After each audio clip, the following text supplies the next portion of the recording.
Olá, turma, sejam todos bem-vindos a mais uma aula da disciplina de estruturas de dados e chegamos à última aula desse módulo. Nessa aula, nós vamos concluir o conteúdo de algoritmos de ordenação e vamos ver os dois últimos algoritmos, que é o selection e o shell sort.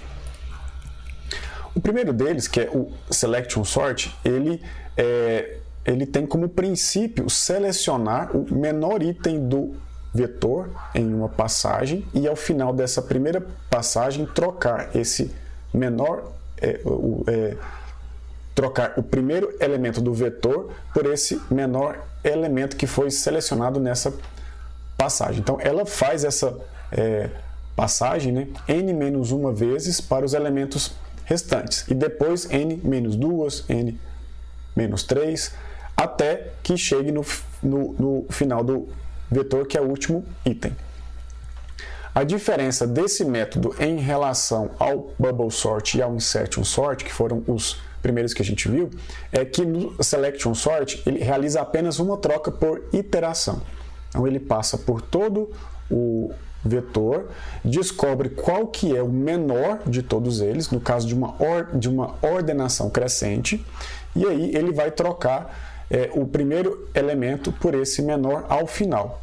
Okay? E aí depois, quando ele voltar na segunda iteração, ele já não vai comparar o primeiro, ele vai comparar a partir do segundo e assim por diante.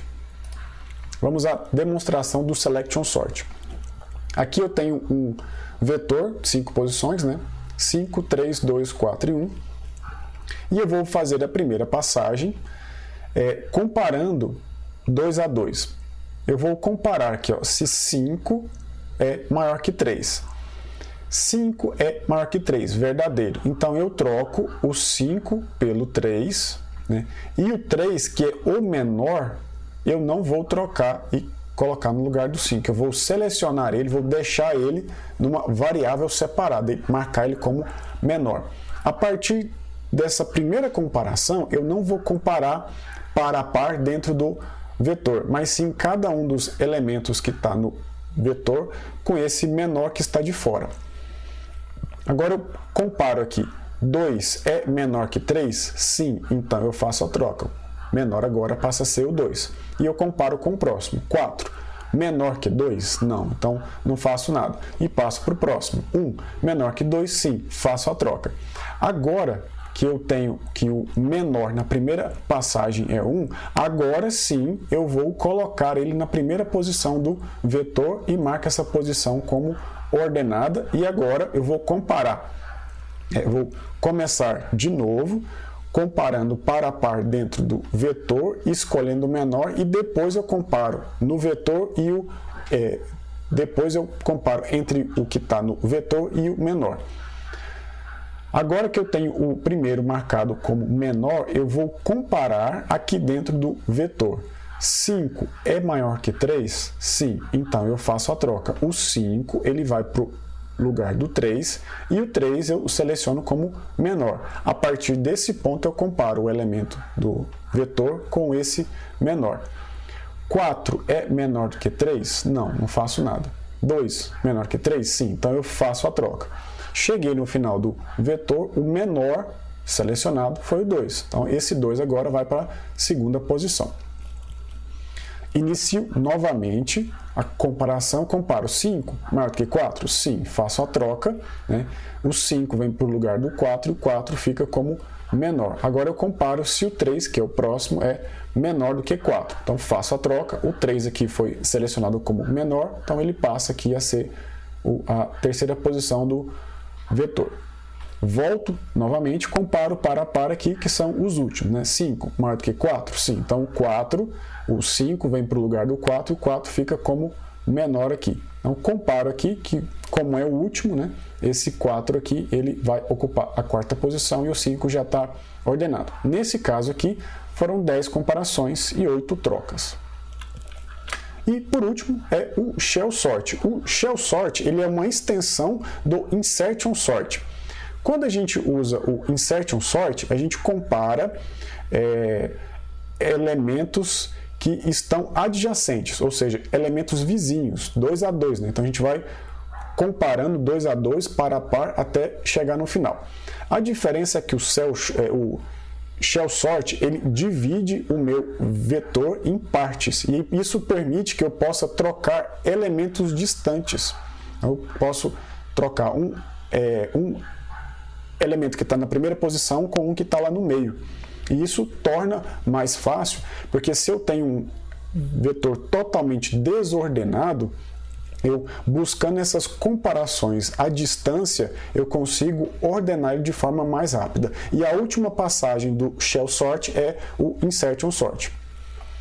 Então ele passa várias vezes dividindo o vetor em vetor menores e aplicando o insertion sort. E de todos os métodos simples, ele é o mais eficiente. Então vamos pegar aqui como exemplo esse vetor com 8 posições. Eu vou dividir esse vetor ao meio. Esse vetor tem 8 posições, então 8 dividido por 2 vai dar 4. Agora eu tenho 2 subvetores, esse primeiro aqui e esse segundo. Eu não vou comparar agora os elementos adjacentes. Eu vou comparar o primeiro elemento dessa partição aqui, desse subvetor, com o primeiro elemento do outro subvetor, 40. Eu vou chamar de partição, tá? que é o termo correto. Então, eu vou comparar o primeiro elemento dessa partição com o primeiro dessa partição. Então, comparei. 12 é maior do que 40? Não, não faço nada. Agora, eu comparo o segundo elemento dessa partição com o segundo dessa partição. 22 é maior do que 15? Sim, então eu faço a troca. O 15 vem para cá e o 22 vem para cá. Continuo comparando. Terceiro elemento dessa partição com o terceiro dessa. 2 é maior que 37? Não, não faço nada.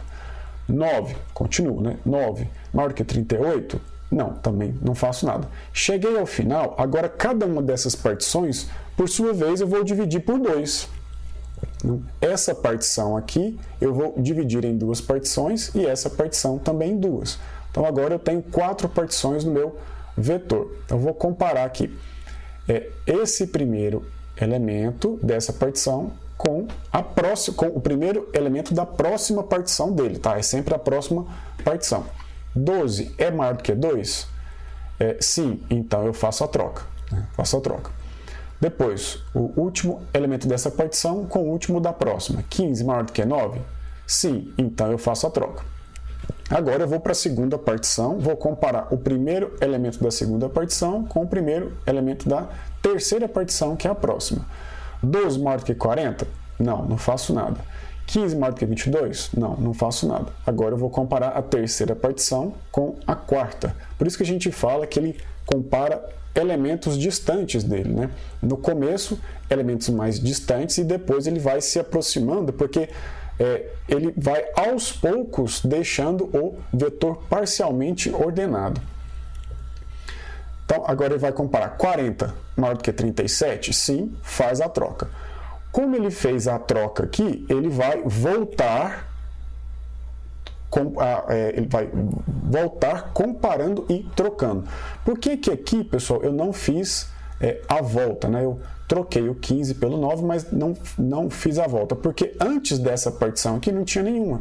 Ela era a primeira. Nesse caso aqui, como houve a troca, eu vou voltar comparando. Então, 40 maior do que 37? Verdadeiro. Então, troco 40 pelo 37. Agora, esse 37 para cá, 40 para cá. Então, aqui tendo o 37, eu vou comparar o 37, que é o primeiro elemento dessa partição, com o primeiro elemento da partição anterior.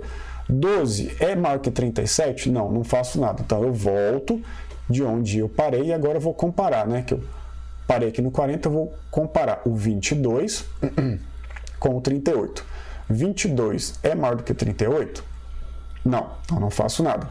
Agora eu cheguei no final. Agora, essas partições aqui eu vou dividir por 2. E agora vai ser o insertion sort simples, né? Vou comparar 2 maior do que 9? Não, não faço nada. 9 maior do que 12? Também não. 12 maior do que 15? Não.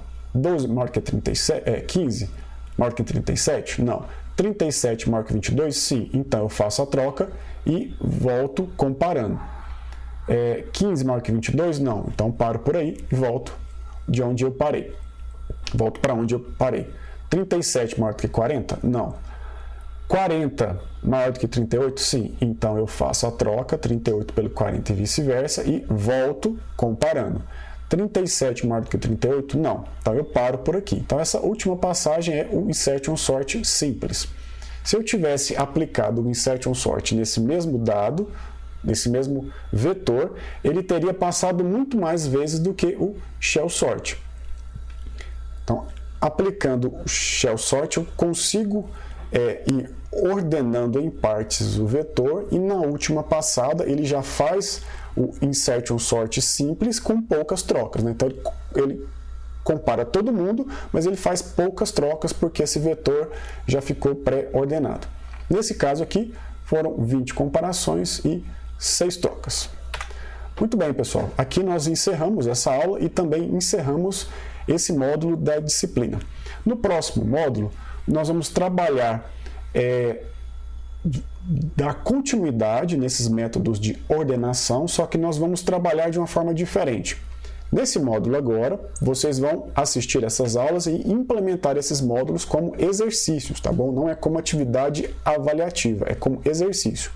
E no próximo módulo, nós vamos estudar a eficiência desses métodos e vamos trabalhar o teste de mesa de cada um desses algoritmos. Até lá! Saiba mais sobre o Instituto Federal Goiano. Acesse ifgoiano.edu.br e nos procure também nas redes sociais.